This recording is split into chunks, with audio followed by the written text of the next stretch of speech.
Assalamualaikum warahmatullahi wabarakatuh. Anak-anakku tercinta, bagaimana kabar kalian hari ini?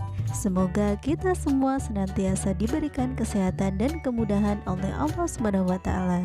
Sebelum pembelajaran dimulai, marilah kita berdoa terlebih dahulu. Pada pertemuan kali ini kita akan membahas materi kelas 4 tema 8 subtema 1 pembelajaran 5.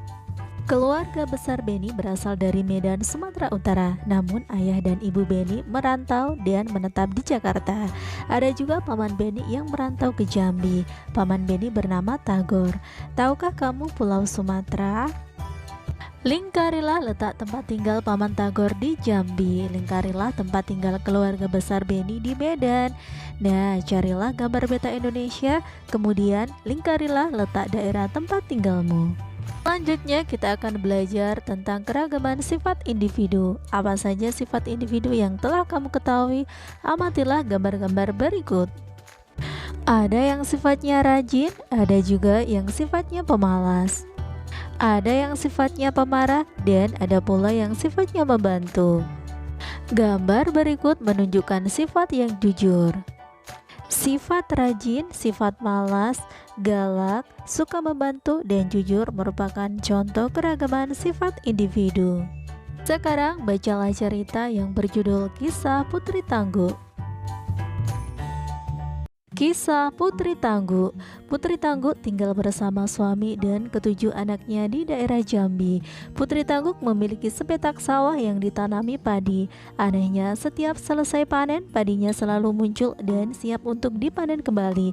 Bahkan ketujuh lumbung Putri Tangguh hampir penuh untuk menampung hasil panennya. Saat panen terakhir, Putri Tangguh mengajak suami dan semua anaknya ke sawah. Mereka memasukkan hasil panen ke gerobak. Panen sudah selesai, sepertinya persediaan padi kita sudah cukup untuk beberapa bulan, kata Putri Tangguh. Kemudian mereka mendorong gerobak bersama-sama. Di tengah perjalanan, Putri Tangguh jatuh terpeleset. Aduh, teriak Putri Tangguh. Hati-hati Bu, semalam hujan deras, jalannya menjadi licin, Kata suami Putri Tangguh sambil membantunya berdiri. Gara-gara hujan, jalannya licin. Perjalanan ke rumah masih jauh, bisa-bisa aku terjatuh lagi, gerutu Putri Tangguh. Putri Tangguh mengambil padi dari gerobaknya, kemudian padi ditebar di jalan.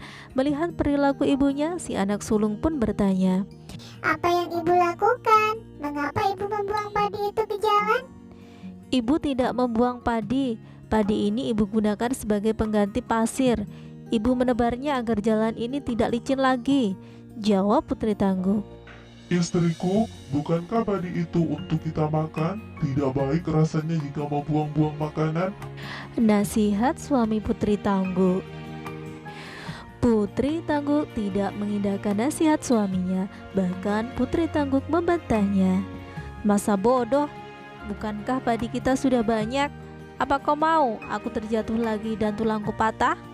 Bantah Putri Tangguh sambil terus menebar padi ke jalan. Setelah panen terakhir, Putri Tangguh tidak pernah kembali ke sawah. Ia berada di rumah untuk merawat ketujuh anaknya. Suatu malam, anak bungsu Putri Tangguh merengek karena lapar. Akhirnya, Putri Tangguh ke dapur untuk mengambil nasi. Alangkah terkejutnya ketika ia mendapati pancinya kosong. Mengapa panci ini kosong? Bukankah tadi masih tersisa sedikit nasi? Tanya Putri Tangguh dalam hati. Karena si bungsi terus merengek, Putri Tangguh pun memutuskan untuk menanak nasi. Namun Putri Tangguh kembali terkejut ketika mendapati beras yang ia simpan dalam kaleng juga menghilang. Kemana perginya beras itu?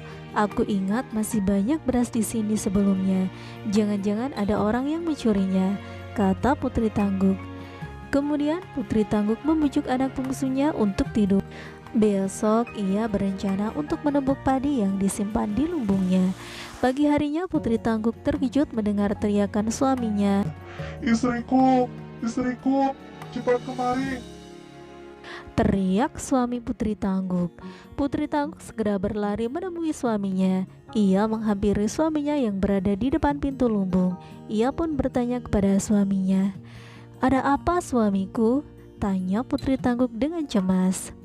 Aku tidak tahu istriku, Lumbung ini sudah kosong saat aku membukanya. Jawab suami Putri Tangguk. Putri Tangguk dan suaminya bergegas memeriksa lumbung yang lain.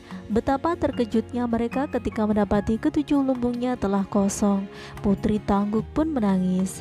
Apa yang terjadi padaku? Tadi malam nasi dan beras hilang. Sekarang padi di lumbung ini pun juga ikut menghilang, jerit Putri Tangguk. Jangan cemas istriku, bukankah kita masih memiliki sawah?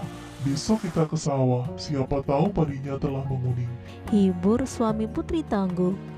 Keesokan paginya Putri Tangguk mengikuti suaminya ke sawah dengan cemas. Setibanya di sawah, tangis Putri Tangguk semakin keras karena mendapati sawahnya telah berubah menjadi semak belukar. Putri Tangguk menangis seharian, bahkan ia tidak mau pulang dan menunggui sawahnya hingga tertidur. Dalam mimpinya, Putri Tangguk didatangi segerombolan padi yang dapat berbicara. Hai Putri Tangguk, inilah buah dari kesombonganmu. Masih ingatkah engkau ketika membuang kami ke jalan? Tanya padi-padi itu. Kau telah menghina kami. Kau telah menjadikan kami pasir untuk alas jalanmu. Kami ini dipanen untuk dimakan, bukan untuk dibuang sembarangan. Dengan membuang kami, berarti kamu tidak membutuhkan kami untuk makananmu, Kata padi-padi itu lagi. Putri Tangguk hanya bisa diam dan tidak menjawab. Ia menyesali kebodohannya. Ia pun memohon maaf kepada padi-padi itu. Tak bisakah kalian memaafkanku? Aku telah menyesali perbuatanku, kata Putri Tangguk sambil menangis. Sekarang kau dan keluargamu harus bekerja keras. Bersihkan sawah ini, bajaklah, lalu tanamlah kami kembali. Setelah 3 bulan, barulah kalian dapat memanen kami kembali, jawab padi-padi itu. Ketika Putri Tangguk ingin menjawab, ia tersentak bangun dari tidurnya. Putri Tangguk pun kembali pulang. Kemudian ia menceritakan mimpinya kepada suaminya. Keesokan harinya, keluarga Putri Tangguk bergotong royong membersihkan sawah dan menanam padi. Ia dan keluarganya merawat sawah dan menjaga padinya dengan baik. Mereka menunggu dengan sabar hingga padi yang mereka tanam siap dipanen. Putri Tangguk juga berjanji tidak akan menyia-nyiakan sebutir padi pun hasil panenan dari sawahnya. Dalam cerita terdapat tokoh yang memiliki sifat baik hati. Tokoh seperti itu disebut protagonis. Ada pula tokoh yang memiliki sifat jahat. Tokoh bersifat jahat disebut antagonis. Cerita kisah Putri Tangguk termasuk jenis cerita fiksi mitos. Adapun tokoh yang terdapat dalam cerita tersebut diantaranya adalah Putri Tangguk, suami Putri Tangguk, dan 7 anak Putri Tangguk. Pada cerita tersebut yang menjadi tokoh utama adalah Putri Tangguk, sedangkan tokoh tambahannya adalah suami Putri Tangguk dan 7 putra Putri Tangguk.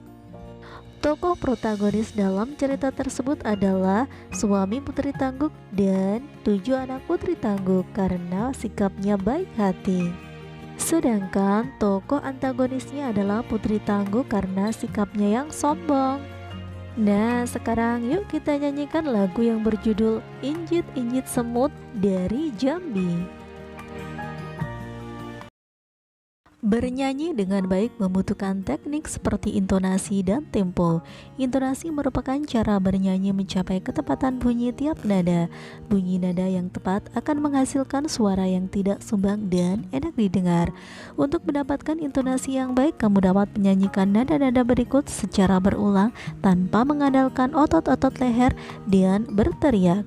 Nada-nada tersebut dapat dinyanyikan dengan tempo lambat, sedang, dan cepat. Kecepatan lagu diukur dengan alat pengukur yang disebut metronom Mailzel atau disingkat FM. Metronom Mailzel ini akan memberikan petunjuk seberapa cepat atau lambatnya lagu dinyanyikan. Sebagai contoh, lagu Timang-Timang Anakku Sayang ditulis dengan tempo andante. Tempo andante 72 hingga 76 mm, artinya lagu harus dinyanyikan dalam kecepatan 72 hingga 76 ketukan yang tetap dalam waktu 1 menit. mm 72 sampai 76 termasuk tempo sedang. Tempo lagu dikelompokkan menjadi 3, yaitu tempo lambat contoh lento sama dengan lambat 56 sampai dengan 58 mm. Yang kedua tempo sedang contoh andante seperti orang berjalan 72 hingga 76 mm. Dan tempo cepat contoh allegro cepat, hidup, dan riang 132 hingga 138 mm. Berlatihlah menyanyikan lagu Injit-injit semut. Lalu jawablah pertanyaan berikut ini.